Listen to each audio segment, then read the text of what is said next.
আমাদের রূপসা উপজেলার খুলনা জেলার রূপসা উপজেলার ঘাটবগ ইউনিয়নের এই বলটি গ্রামের এই যে নন্নিয়া বিলের বিভিন্ন প্রান্তের আমরা নৌকায় করে আমাদের এই যে বিভিন্ন খাল দিয়ে আমরা দেখলাম পুরো এই মাঠটা প্রায় 4000 হেক্টর জমির মাঠে বিভিন্ন মানে কৃষকরা উন্নত মানের উন্নত জাতের আমাদের যে উস্তে করলা শশা তারপরে হচ্ছে রেখা, হ্যাঁ রেখা যে চিচিঙ্গা যেটা বলে, এই সকল সবজি তারা চাষ করছে তাদের উৎপাদিত।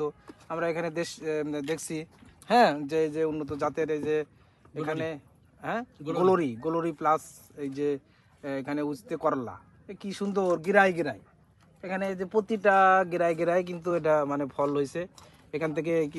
এই যে কৃষক এই যে আমাদের, আপনার নাম কি? কৃষক মোহাম্মদ মোশারেফ সাহেব এখানে যে করছে, সে এখানে এখনো প্রতি মন যে এখানে যে এই যে উস্তে করলা, এটা প্রতি মন উস্তে করলা প্রায় 1200 টাকা করে মন এখান থেকে বিক্রি করছে তারা। এই যে উন্নত মানের এই যে প্রযুক্তি ব্যবহার করে। এর আগে কিন্তু এই বিলগুলো পুরো মুক্ত ছিল এবং মানে তখন ঘের হিসাবে ছিল না। যখন ঘেরের আওতায় তারা নিয়ে আইছে আইল বেঁধে, তখন থেকে কিন্তু এই এগুলো চাষের আওতায় কৃষকরা যে একটা ঐতিহ্যগতভাবে এই তাদের এই যে মানে আইলে এই যে শাকসবজি ব্যবহার করে আমাদের এই দেশের মানুষকে, পুরো বাংলাদেশের মানুষকে কিন্তু এই তারা শাকসবজি আর কি সরবরাহ করে থাকে।